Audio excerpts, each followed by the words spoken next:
ज्ञानतिमिरन्धश्लाकया चक्षुरुन्मिलितं येन तस्मै श्रीगुरवे नमः।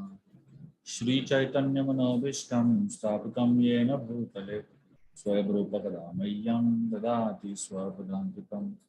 वन्देऽहं श्रीगुरुं श्रीयुतः पदकमलं श्रीगुरुं वैष्णवांश्च श्रीरूपं साग्रजातां सहगणा रघुनाथामृतं तं सजीवं साद्वैतं सावधूतं परिजनासहितं Unmute. देवं श्रीराधा कृष्णपदां सहगणा ललिता श्रीविशाखान्वितं च। हे कृष्ण करुणा सिंधु दीनबंधु जगत्पते गोपेश गोपिकाकांत राधाकांत नमोस्तुते। तप्त कांचन गौरांगी राधे वृंदावनेश्वरी वृषभानुसुते देवी प्रणमामि हरिप्रिये। पंचकल्पतरुभ्यश्च कृपा सिन्धुभ्येव च पतितानां पावनेभ्यो वैष्णवेभ्यो नमो नमः। जय श्री कृष्ण चैतन्य प्रभु नित्यानंद श्री अद्वैत गदाधर श्रीवासादि गौर भक्तवृंद। हरे कृष्णा कृष्णा कृष्णा हरे हरे, हरे रामो राम रामो Hare Hare.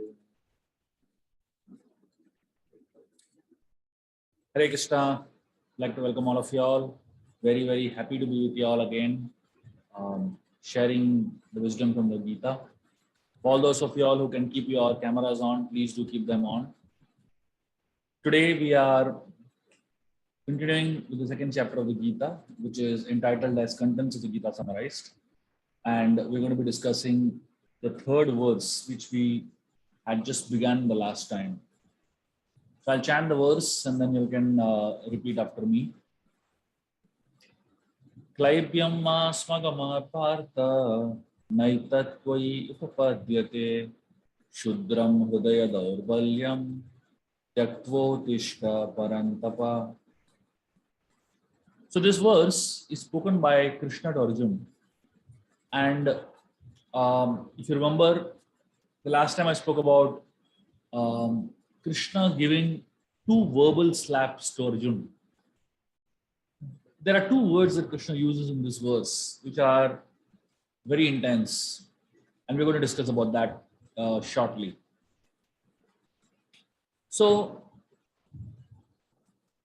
here, Krishna is referring to Arjuna using two words. He's using the word Partha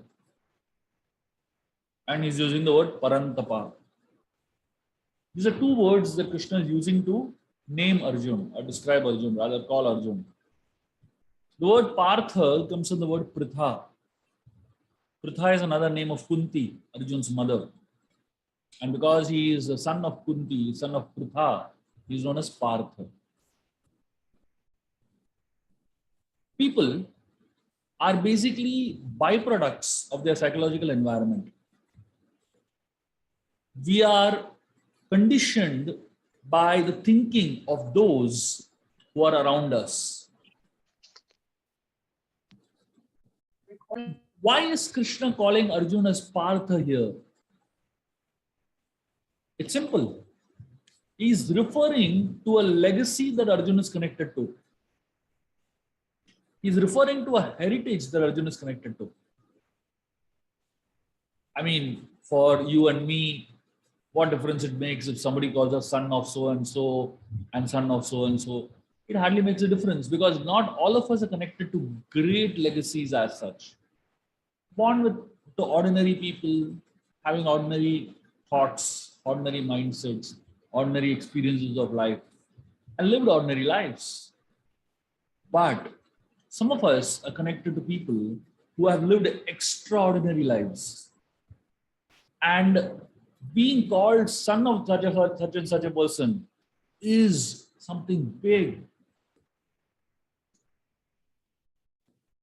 we are, as I said, we are conditioned by the thinking of those who are around us. Scarcity thinkers are leading us to think about scarcity rather than abundance. People who keep saying it cannot be done are usually generally unsuccessful people. You will always notice there are some category of people who are so positive. You won't hear only from them. Can't do it. Not possible. They'll keep aiming at the sky and interestingly achieve it also. And there are some people who even before starting they say not possible. And they usually don't end up doing it also. So it's a notable fact that people with mediocre accomplishments are quick to explain why they haven't done something, why they don't do something, why they can't do something, why they are not something. Rather than mingling with those people who suffer from paralysis, it's better to rub shoulders with those people who have an abundant mindset. Here, Krishna is specifically calling him as Partha, reminding him, you are the son of Pritha. And she is not a person who gives up. She is not a person who walks away when things become difficult. Krishna is reminding Arjuna of the legacy that he's connected to, of the heritage that he's connected to, in the form of his mother, Pritha. Usually, when we are driving on a road and you come across a road closed sign, will you sit in that, in your car till the road gets completed? Or would you return home saying the road closed?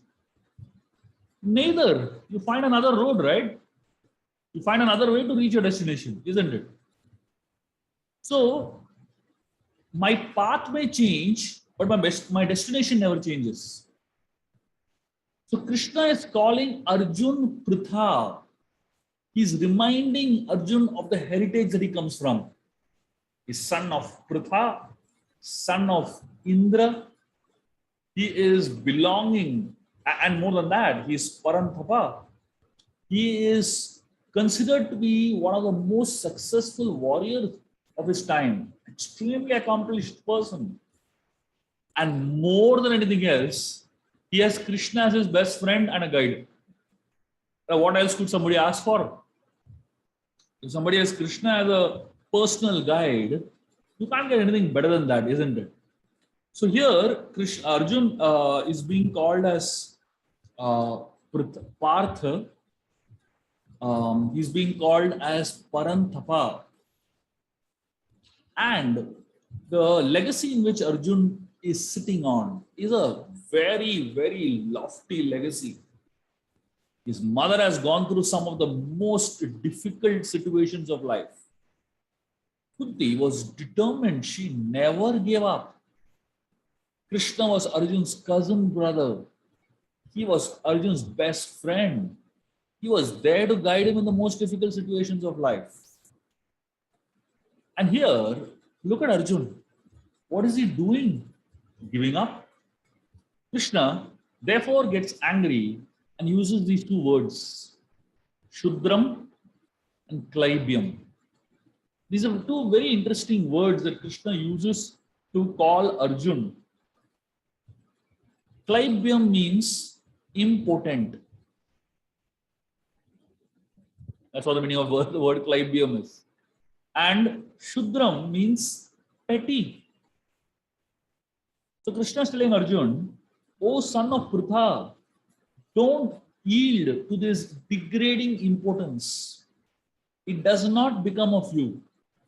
Give up such weakness of the heart and arise, O chastiser of the enemy. Why is Krishna acting strange here?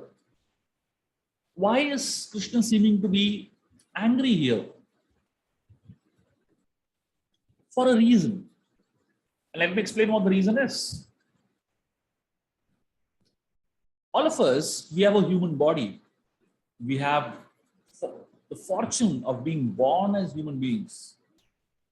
And the idea of being born of human beings, we have no idea what it means to get a human body. Let me explain what the scriptures talk about, the rarity of human life. The scriptures actually give a very, very beautiful analogy. I mean, it's a mind-blowing analogy. Imagine there's a log of wood floating in the ocean. I don't know how many of you all have traveled across the ocean. If you have, you will understand. The ocean stretches for thousands of miles. It just goes on and on and on, hours and hours. You only see water. Now imagine a log of wood floating on such an ocean. Okay. And imagine that the log of wood has a hole right in the center of it. And imagine there's a small turtle swimming around somewhere in the ocean. And what is the possibility that the turtle will put up its head, above the water?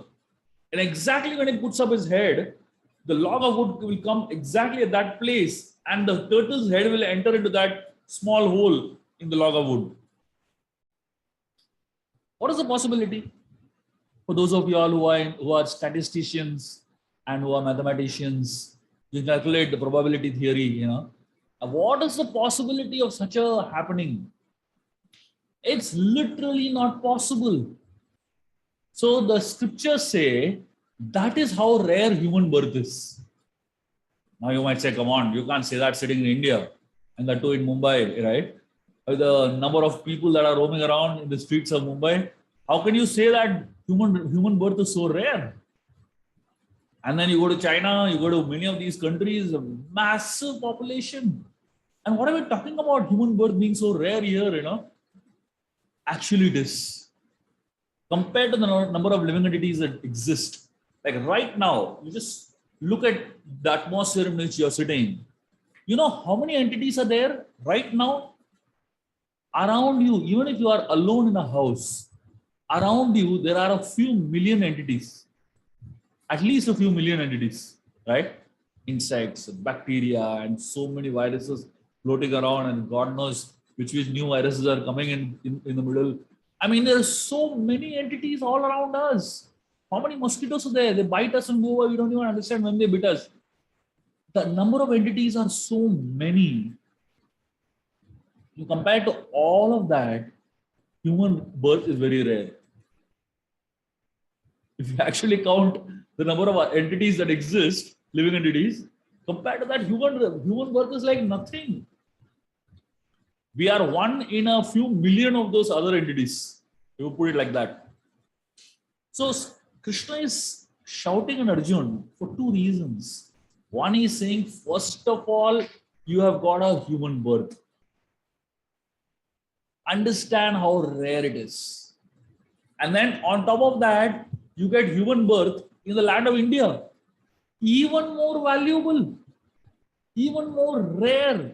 Such a rare thing.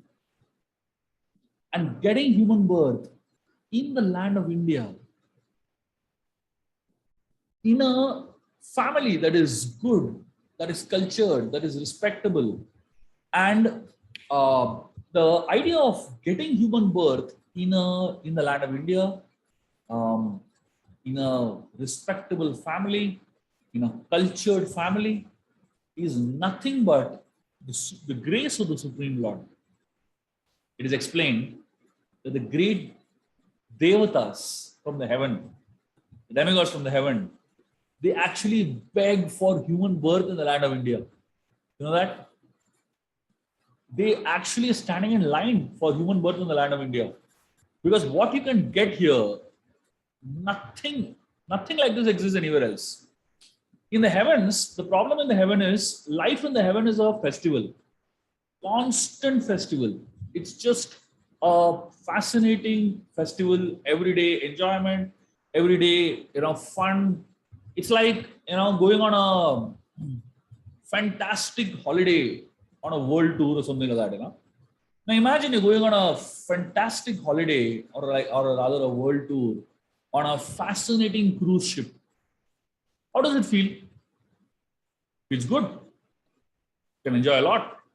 But can you remain there forever? Can you remain on a cruise ship forever? Roaming around, just enjoying. No, you can't. So the earth is a very conducive place. Why is earth a very conducive place? Here, it's 50-50. A little fun, a little sadness, a little joy, a little sorrow. So the earth planet is a planet where things are very balanced. Happiness, sorrow, heat, cold, everything comes in a very balanced way. On top of that, in the land of India, it's even better. If you actually live in the land of India, you'll understand how wonderful it is compared to most other countries in the world in terms of at least the weather point of view. At least from the point of view of the quality of lifestyle that you live from a spiritual perspective. I'm not talking about systems. I'm not talking about facilities and comforts. I'm talking about from the point of view of spiritual practices. Life in the heavens is a long life of indulgence, unlimited life, millions of years you end up living. But the life of the earth is a very short life of purpose and devotion. 60, 70 years, very calculated number of years that you live. Do it well, live it well, and then you are out. You get a much, much higher and a much freer life. Use your life well while you're on the earth, live a life of devotion, and then at the end of your life, you're free. Go back to the spiritual world and continue your path of spirituality. The land of India gives us so many things. Guidance from the scriptures, guidance from great saints. And as I said, the great devatas are begging and praying to the Lord for one chance to be born in the land of India. Arjun is born here. Arjun is born in a family of Pritha. He is born as a son of Indra. And yet, he is showing these two things, Klaibyam and Shudram. Klaibyam means impotence, and Shudram means petty-mindedness. By the way, when Krishna is telling these two things to Arjun, is he actually telling him? No, he's telling us. So these two words are for us, Now look at yours. Imagine Krishna telling you this. What nonsense. Why are you living such a life of impotence? And why are you living such a life of petty-mindedness? So Krishna is asking us questions. That means what the Lord wants to know is, why are you wasting your life doing the wrong things in life? And that's why Krishna uses the word Hridaya Daurbalyam. What is the meaning of Hridaya Daurbalyam? Hridaya Daurbalyam means weakness of heart. We want to do something, but we don't end up doing it. Why? Weakness of heart. We want to chant the holy names of the Lord. Hota nahi hai. We don't end up doing it. Weakness of heart. We want to get up early in the morning. We don't end up getting up. Weakness of heart. We want to give up some wrong habits, but we are not able to give up. Why? Hridaya Daurbalyam, weakness of heart. So Krishna is using this word, Hridaya Daurbalyam, to describe Arjun's situation. He wants to give up his duties. Why? Weakness of heart. So the question that all of us have to ask ourselves is, we have all the facilities. We have the culture. We have birth in a human form, which is so very rare. We have birth in the land of India. We have birth in a family that is so great and so cultured, so traditional, and so beautiful. We have all the facilities that we want in life, yet we don't do our duties. Why? Weakness of heart. And that is actually Krishna not asking Arjun. Through Arjun, he's asking us. So usually what happens is whenever I talk to people about spiritual life, nobody ever tells me I'm not interested in spiritual life. They only tell me I don't have time. I find very less people who say I have no interest in spirituality. What they always say is that I don't have time. I'm so busy. I don't know how to find time. I don't know how to, so we always have some excuse to show our mediocrity as far as spiritual practices is concerned. I mean, we are very, very active as far as everything else is concerned. You call someone to come to a movie in the middle of the night, they will come running. You call someone to some rock star event, in the middle of the night, they'll come running. Very active as far as everything else in life is concerned. But as far as spiritual life is concerned, suddenly we become very lazy, And that's what Krishna is calling here as Hridaya Daurbalyam. We will do very good if we can remember these words of Krishna. Hridaya Daurbalyam, weakness of heart. And that is something that we all have to deal with. We all have to overcome in our lives. We all have to try to, not be affected by. So when Krishna is asking Arjun, why are you showing such petty-mindedness and such importance and such weakness of heart? Arjun justifies. And just like Arjun, we all are experts in justifying, isn't it? Look at Arjun's justification here. He says, Arjuna Vacha, Katam Bhishmam Aham Sankhye, Dronancha Madhusudana, Ishubi Pratiyotsyami, Pujarhav Arisudana. He says, O killer of the enemies. The word Arisudan means the one who kills his enemies. O killer of Madhu. Madhusudan means the one who kills Madhu demon. How can I counterattack with arrows in battle men like Bhishma and Drona who are worthy of my worship? So Arjuna is asking Krishna a question about respecting his elders. He specifically takes the name of Drona and Bhishma. If you remember, Krishna put Arjun's chariot right in the middle of the two armies. Bhishma Drona Pramukatha. If you remember, we had discussed that, right? Now, this is the result of Krishna doing that at that point. He's asking, how can I kill Bhishma and Drona? And specifically, Arjun uses the word Madhusudan and Arisudan. Every word of the Gita is not redundant. Every word has psychology hidden behind it. Why is Arjun calling Krishna as Arisudan here? The word Ari means enemy. The word Madhu means the name of a demon. Arjun is very smart.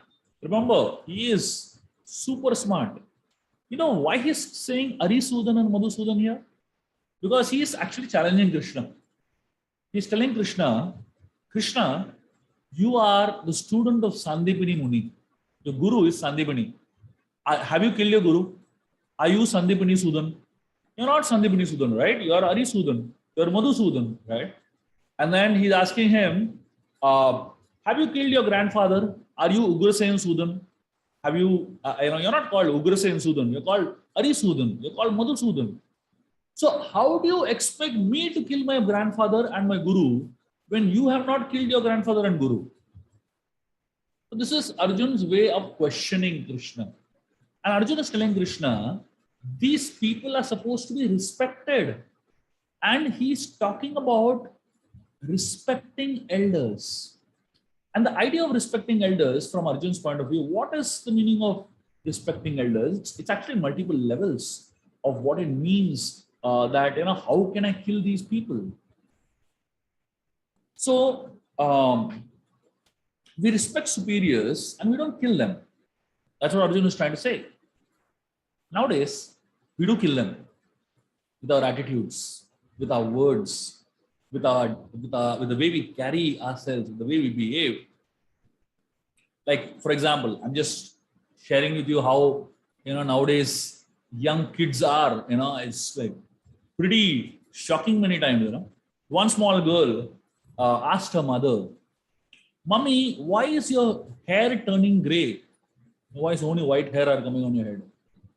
The mother, you know, she kind of thought, I'll use this as an excuse to, you know, discipline my daughter a little bit.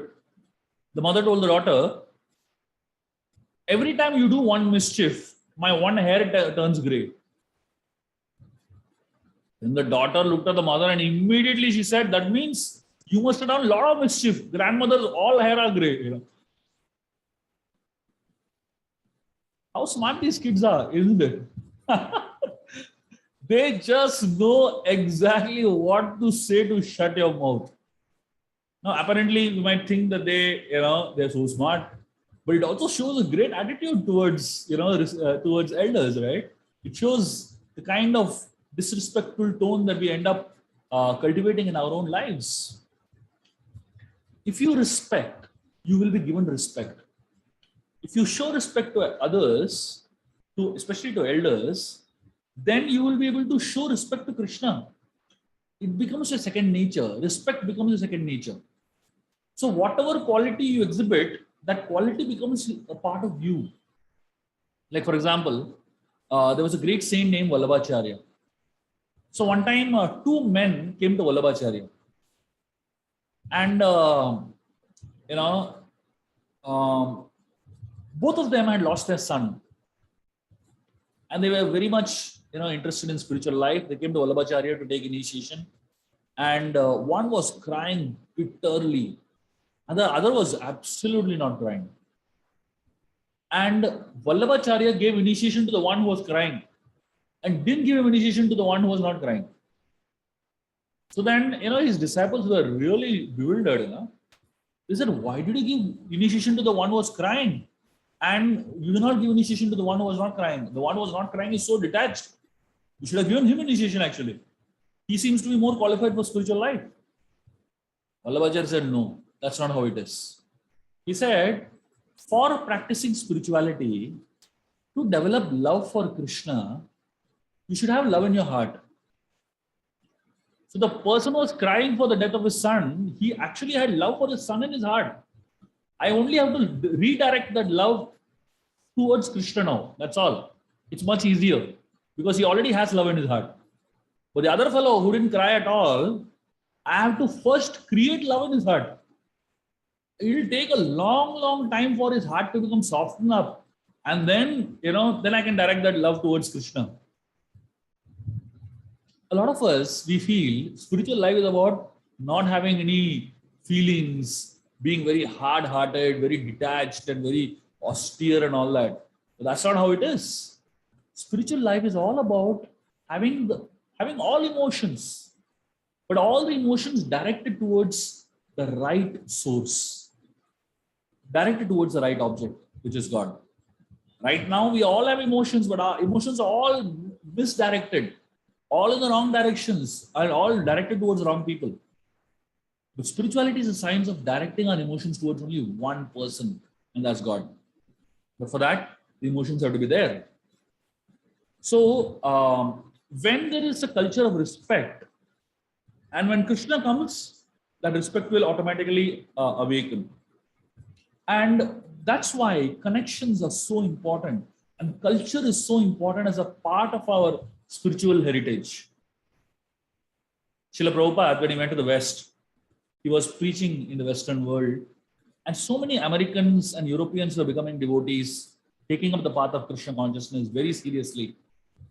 Now, if you understand the Western world and the culture a little bit, you will understand there's no concept of touching the feet of the parents. There's no concept of bending down only, literally, right? Hardly any concept of bending down like that. Srila Prabhupada, when he started preaching in the Western world, and so many of these young boys and girls were becoming devotees, Prabhupada would teach them culture of respect. One time, two young boys had joined the temple. They actually, dedicated their lives to the mission. And these young Americans, huge, one of them was named Brahmananda, initiated name. He was a wrestler. He was like 7 feet tall. massive in size, and his brother Gargamuni, he was also huge.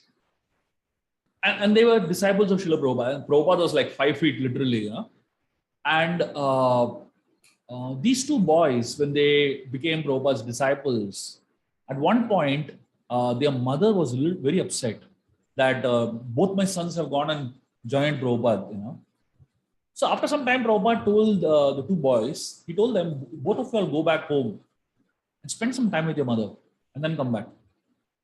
So both the boys went home. They rang the bell of their house, and the mother opened the door. When she opened the door, she saw there was nobody. Like, she was surprised, who rang the bell? And she was about to close the door. Suddenly, she saw her two sons on the floor, lying flat on the ground. She asked them, "Hey, what happened? Why are you lying on the floor?" Both of them said, "Our Guru Prabhupada told us we should go and fall at the feet of our mother and touch her feet and take blessings." Now, when this mother saw this, she was a Christian lady all her life, lived in the Western world all her life. She had never seen anything like this in her life. She was so touched. She was so touched with the respect that her two sons are giving her, And she said, "If this is what your Guru has taught you, go back to him, live with him only, because he will teach you so many other good things." And she gave full blessings to both her sons to be with Srila Prabhupada and serve in the mission of Srila Prabhupada. Now imagine, where do you get to learn such things? And a bona fide spiritual master teaches us not only the science of spirituality, but culture which is grounded. Unfortunately, people don't like connections. In today's world, I remember we were just talking to some people, some young boys and girls, and somehow somebody just mentioned their name. One young boy mentioned his name. So someone just asked him, "What's your surname?" And this boy actually got upset. He got very angry. He said, "Is my name not enough? Why do you need surname?" So now, of course, the name is good enough. But what surname does, it gives you connection to your ancestors. Right? It gives you connection to your father, to your grandfather, to your ancestors. These connections are very important in life. Whom we are connected to is very important in life, because a part of us is coming down from some lineage. We are all coming down from a legacy from our ancestors. Recognizing that legacy, respecting that legacy, respecting that connection is very important for our growth, for our progress and our journey of life. And that's why, of all the things that we worship in India, one of the things that we worship is also is Pitras. We worship our ancestors. Now, why do you think we worship our ancestors? We worship because there is energy in that line. There's energy that comes from that line of our ancestors, and that's the energy that Krishna is speaking about here to Arjun. He's telling him, he's asking him, "You're connected to an ancestry. Are you not proud of that?" And the most amazing thing is, Arjun also is talking about his ancestors, isn't it? Arjun also is telling Bhishma Drona. So Krishna is talking about Pritha, Indra, and his connection in that direction. And Arjuna is talking about Bhishma, Drona, his connection in this direction. Now, what is the difference between the two? There is a big difference between the two. The difference is the purpose. When we talk about whom we are connected to, it is not from the point of view of only blood. It is not from the point of view of only blood connections. Blood connections are important. But more important than blood connections are connections based on principles. Connections based on value systems. We learn from our ancestors what to do, and we also learn what not to do. Why do we study history? Why do we study the history of our Purvaj, of all our ancestors? The reason we study history is because history is filled with lessons of what to do and what not to do. So Arjun is talking about Bhishma Drona. Krishna is talking about Pritha, Indra over here.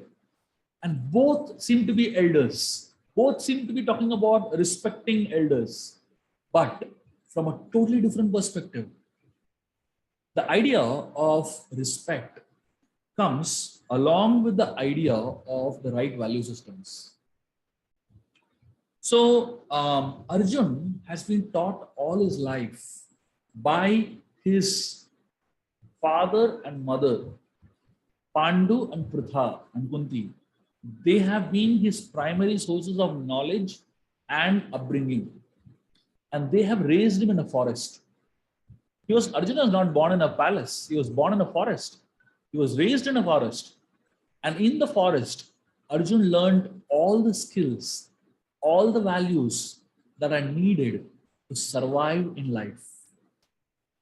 And while surviving, to thrive in life. The reason Pandu and Kunti chose to give birth to the Pandavas in a forest, not so much because they were not welcome in the palace. They were welcome very much. They could have been there. I mean, it would have been so much more easier for Kunti to give birth in the palace, right? But they specifically chose to be in the forest because they made a choice consciously of wanting to live a life based on dharma and dharmic principles. And they wanted to raise their kids in the association of saintly people in the forest. And in that consciousness, Arjun was raised.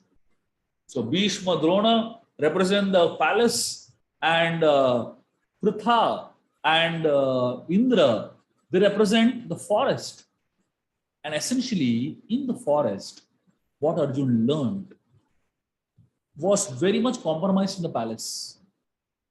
And that's why this dichotomy between, what exactly is respecting elders comes over here. So Arjun is talking about not just respect, but he's talking about service. He's look at his words. He's saying, Katham Bhishmam Aham Sankhe, Dronancha Madhusudana, Ishubi Pratyotsyami, Pujar Hav Arisudana. So what is he talking about? He's saying the words that he's using, Ishubi means with arrows. How can I shoot with arrows? Pujar Hav, those who are worshipable. So that's the word Arjun is using here to describe what he feels to do with Bhishma and Drona. He says, I feel like serving them. Serving the spiritual master is so important. Serving great elderly people is so important. And service actually brings us intangible things. Let me tell you the story of Krishna and Sudama. When they were in the forest, they were once told by their guru, Sandipini Muni, that they should get some wood. So Krishna and Sudama went to the forest to fetch wood, and then it started raining very heavily. It was such a torrential downpour that both Krishna and Sudama got lost in the forest. They had wood in their hand, but they were totally lost. And they couldn't come back in the night. By the time it was late night, Sandipani Muni was worried. The next day, early morning, he set out with his disciples to search for Krishna and Sudama. And then he found them in the forest. And what they were doing fascinated Sandipani Muni. You know what they were doing? In one hand, they were holding the log of wood. They had a bundle of wood. Both of them are holding one bundle of wood in their hand. And in the other hand, they were holding each other's hands. They were holding each other's hands, clasping each other's hands. So the log of wood represents the mission of the spiritual master. And holding each other's hand represents holding the missionaries. So the mission is important, but as important is the missionary, right? So a lot of people are task-oriented, but a lot of people are relationship-oriented. Those who are task-oriented forget relationship. And those who are relationship-oriented, they forget the task. Easily Sudama and Krishna could have dropped the log of wood and huddled together in some corner. Or they could have taken care of the log of wood and forgotten each other. But they didn't do both. They held on to the log of wood and they held on to each other. When Sandipani Muni saw that, he was so pleased with their attitude and with their desire to serve. He blessed the two of them. And his blessing, what he gave us a blessing is very important. And that's the blessing you get when you serve a spiritual master sincerely. You know what he said? He said, many things. Of the many things, I want to focus on this one thing that Sandipani Muni said. He blessed them saying, whatever knowledge you have gained, I bless you that you will remember it when you need it the most. Isn't it amazing, right? So we all hear classes, we all are hearing knowledge. And many people ask me this question. We hear so much, we read so much, but we don't remember anything. And I tell them this story. So the idea of how you remember when you need it the most is this story. When you get the blessing from your spiritual master. And contrary to that is the story of Karna, who went on to get knowledge, higher knowledge from Parshuram.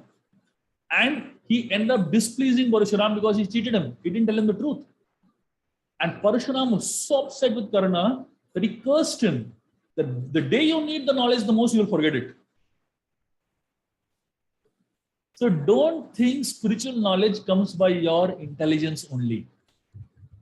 Don't think that you will be able to get a grasp on your spiritual knowledge just using your intelligence. I remember when I was about 19, 20-year-old boy, I was just in the beginning of my reading the scriptures and studying the scriptures and trying to understand. And very enthusiastically, I went to a very senior devotee and asked him a question. I said, how can I master the Srimad Bhagavatam? I want to know everything perfectly. How can I master the Srimad Bhagavatam? I asked him like that. Srimad Bhagavatam has 18,000 verses, And then the answer he gave me fascinated me. I still remember it. This is like 20 years back. You know what he told me? He said, Srimad Bhagavatam is Krishna. You can't master Krishna. You can't get a full grasp on Krishna. Impossible. And he said, just surrender and take shelter of Srimad Bhagavatam. If one verse reveals itself to you completely, that's good enough. And then after that, my approach towards studying the scriptures changed totally, So usually when we go with the Western paradigm, with a mindset, the usual academic mindset, that I will study Gita, I'll learn it fully, I will study the Bhagavatam, I'll learn it fully. We get into this whole mindset that I can, knowledge is in my grasp. But when you associate with great saints, and when you associate with the people who have the right understanding and approach towards studying the scriptures, you come to a realization that it is not about me studying the scripture that's important. It's about me being blessed by the scripture, by the grace of the great saints, that is important. And when that happens, so I continue studying as if everything depends on me. But beyond that, I depend on grace of the Lord, grace of the great saints, because by their blessings, what I study will come into my memory, will come into my use, will come into my remembrance when I need it the most. Usually, most of the times, when we need knowledge the most, that is the time we don't remember only. Why? Because this missing element of having the blessings of great saints is somewhere missing in our lives. And therefore, we should always find opportunities to serve devotees of the Lord. And by serving the devotees of the Lord, anyhow, somehow, try to find opportunity to serve.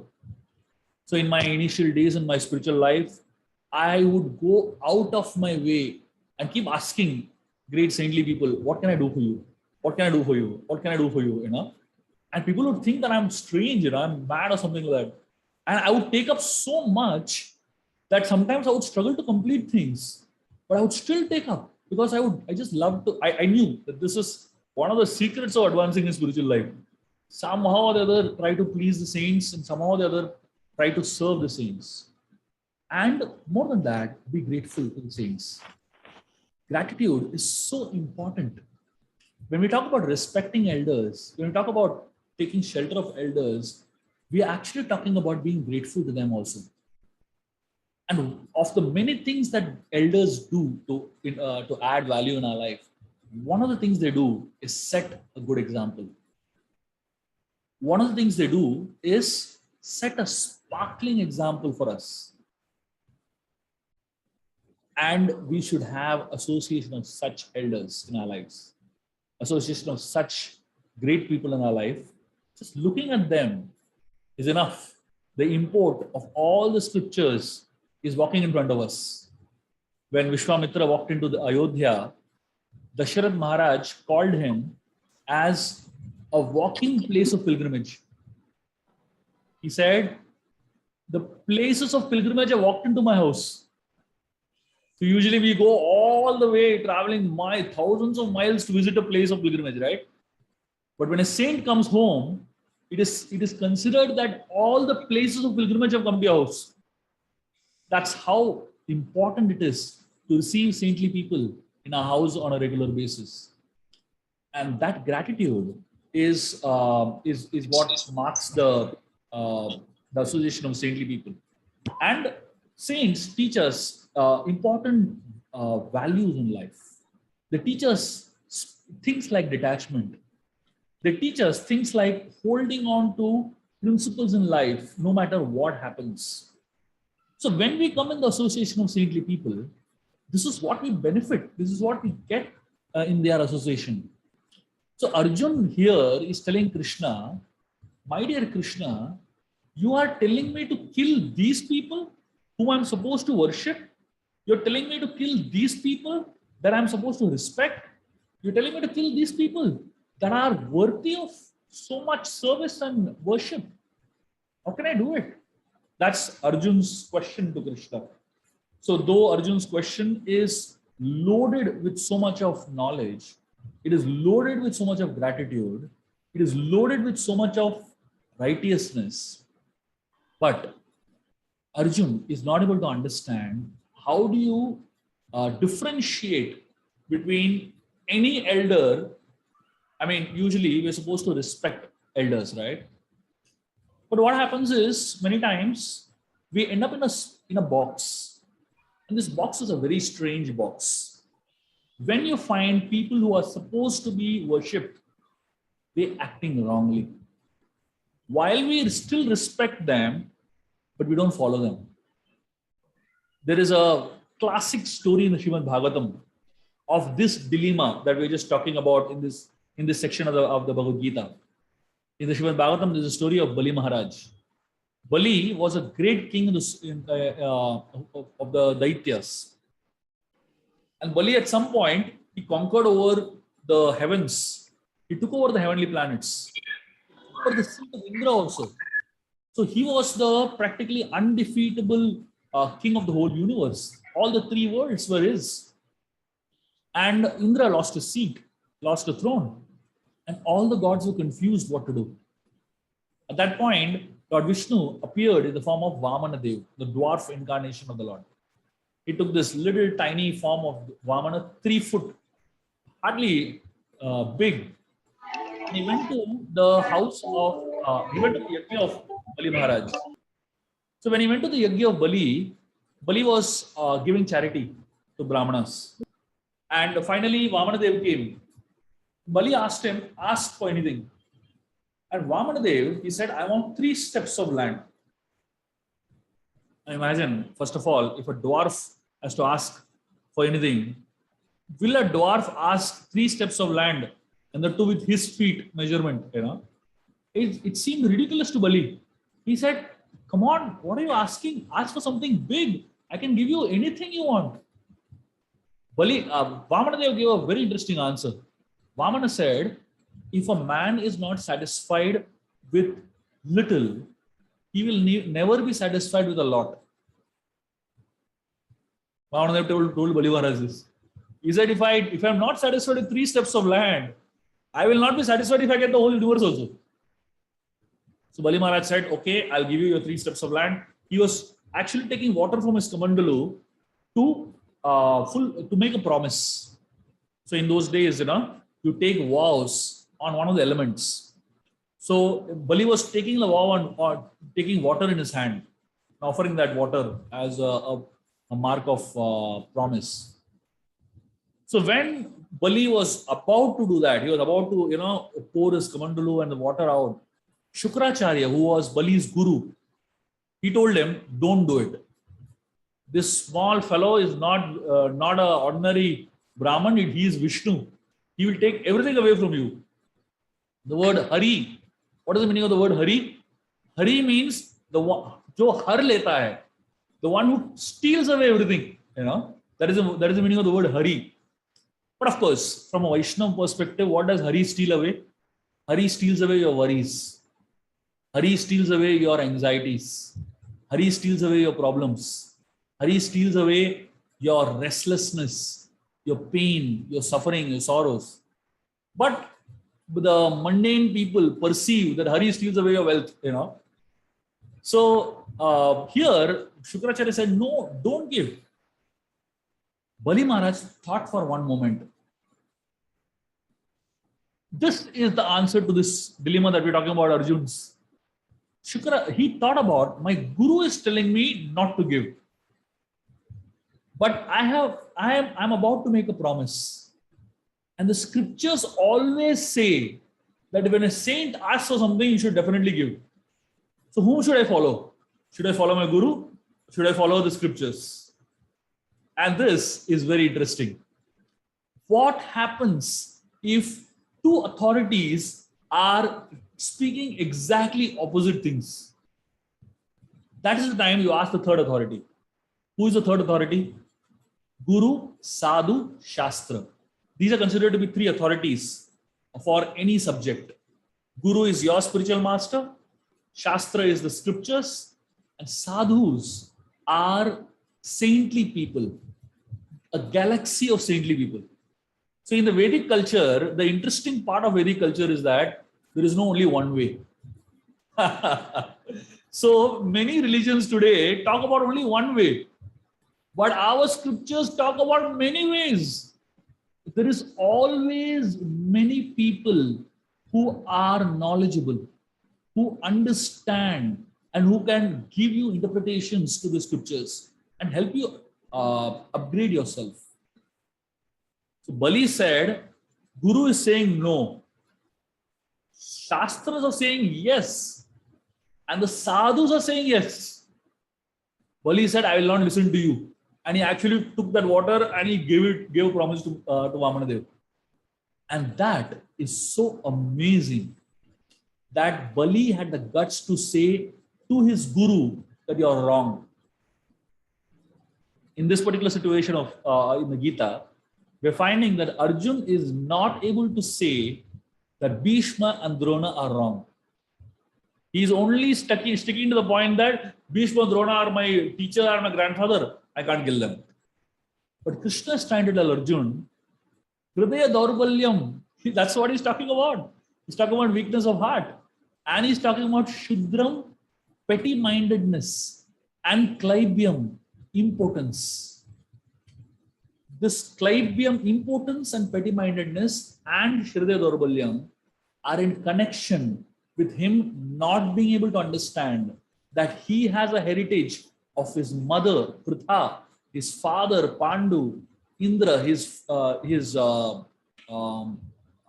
dharmic father, and also he has the value system given to him through the guidance of Krishna himself and through so many great sages that he knows of. And yet Arjun is talking about Bhishma and Drona, who are on the wrong side, who are following the wrong value systems, who are representing the wrong the dharmic principles. And this is what Krishna is bringing to us towards. We are all supposed to contemplate on it and think for ourselves, what exactly am I supposed to do in my life when I come into situations like this? Yes, we respect all, but we don't worship everybody. There's a big difference between respecting and worshipping. You are allowed to respect all, and you're supposed to respect everyone. But to worship, when I'm saying worship, what does it really mean? Worship is not just doing arati and all this stuff. Worship means imbibing the values based out of. Worship means actually living a life based on the teachings of someone. Worshipping actually means following in the footsteps of that person. And that is more important than just physically respecting them and externally doing things for them. Hare Krishna. I'll stop here. Any questions, comments, discussions, please?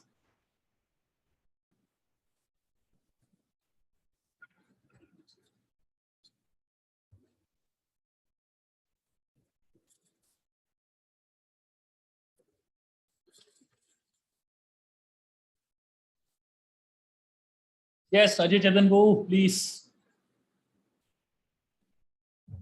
You're muted, Bro.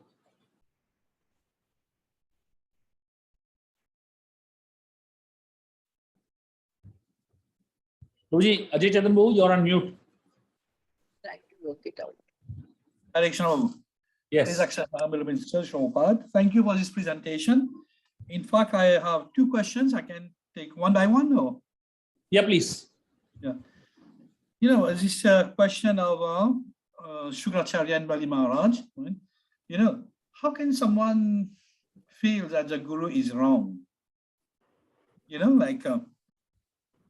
there something that we know, or that we just normally we feel that whatever the guru says is right? He says a rope is a snake, we should accept it is a snake, something like that, right? Is it not an extreme case, or how to do about that? Yeah. So the scriptures allows scope of human error in decisions that even great personalities like Shukracharya can make. And it recognizes the fact that even at that level of greatness, there can be human frailties that come in, which is why the scriptures have given the tripod or the check and balance system. The way in which nature works and the way in which Krishna's laws work is that everyone is accountable to someone. In fact, even Krishna himself is accountable to his laws. It's not that Krishna is out of his laws, right? Even Krishna himself follows the laws. And that is why Krishna has the ability to say if someone is wrong, because he himself follows it, basically.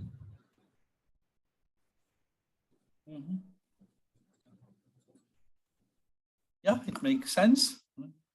And also, on another aspect, when you talk about the heavenly planets, so we shouldn't assume that is material. The heavenly planets are a part of the material world, yes. Yeah, okay. And people reaching there, they are they have material bodies. Yes, they have material bodies. It's just like those who go in space, they're given a space suit. The space suit is a different body in one sense. It's made up of different elements. So similarly, those who go to the heavenly planets, they're given a different body which is made up of different elements that lives longer. It's like nowadays you get these apples. I don't know from where they come, Chinese apples or whatever apples they are. They live much longer than normal apples, right? Like normal apple gets spoiled in like 10 days, 20 days, but this apple doesn't spoil for like 50 days, 100 days. Genetically modified. This is why you are asked not to take the pills. You have to peel it first before eating. Something like yeah. Okay. So heavenly planets is material, but there's somewhere in Gita where it explains that even if Arjuna is killed in the battlefield, he will get heavenly planets. This is what we call Swarga, heavenly planets. Can you repeat your question? At one point, right, if I'm not mistaken, Krishna says to Arjuna, right, if ever you're killed in the battle, you get Swarga. Yeah, correct. Is Swarga heavenly planets? Correct. Yeah. So what's the question? Yeah. Is Swarga heavenly planets? Yes. So basically, when Krishna was telling Arjun that if you die in the battle, then you get heavens, and if you survive, then you get to rule a kingdom on the earth. That is he's talking about the normal Kshatriya rule. So usually it is said that any Kshatriya who dies in a battlefield reaches heavens. Okay. So that is like the result of a warrior sacrificing his life on a battlefield for a dharmic cause, So he attains heavens. Good. Right. This is why we have like they can enjoy, and then when the pious activities are exhausted, they have to come down again to Correct. the material world. Right. But it is not a place for demigods. There's some say demigods live in heavenly planets. Yeah, it is. It is very much. It is. Yeah, but there is no shortage of space there. A lot more people can go. Yeah. Okay. Oh, people can go, and demigods also can be there. Yeah, yeah. Yeah. It's like, getting a hotel room and those who are working in a hotel, right? So there are people who are working in the hotel who can also live in the hotel.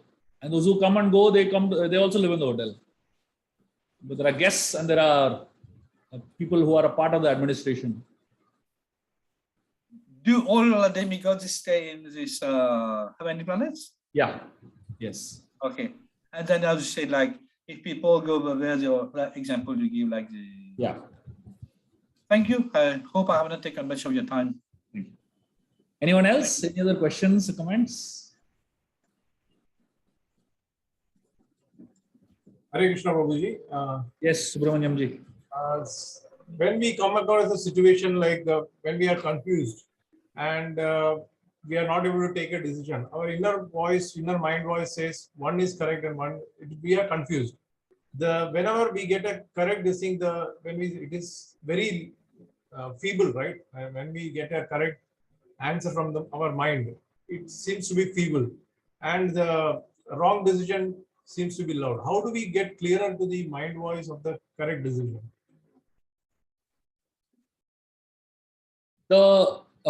Ideally, whenever you're talking about decisions in life, especially like say for example in an organization, when you talk about decision making, the idea of finding what is right and what is wrong is always based on greater good. What decision will lead to a greater good? So usually a lot of people, they make decisions based on what is benefiting them on a personal level. While that may be good as far as diplomatically and politically is concerned, but as far as from a leadership perspective, it's always the best thought is about greater good. Which decision of yours leads to a greater good? That's what you should really look at as a right decision to do. Even if they might be a little sacrifice on a personal level, basically. Thank you. Anything else? Any other questions or comments, please?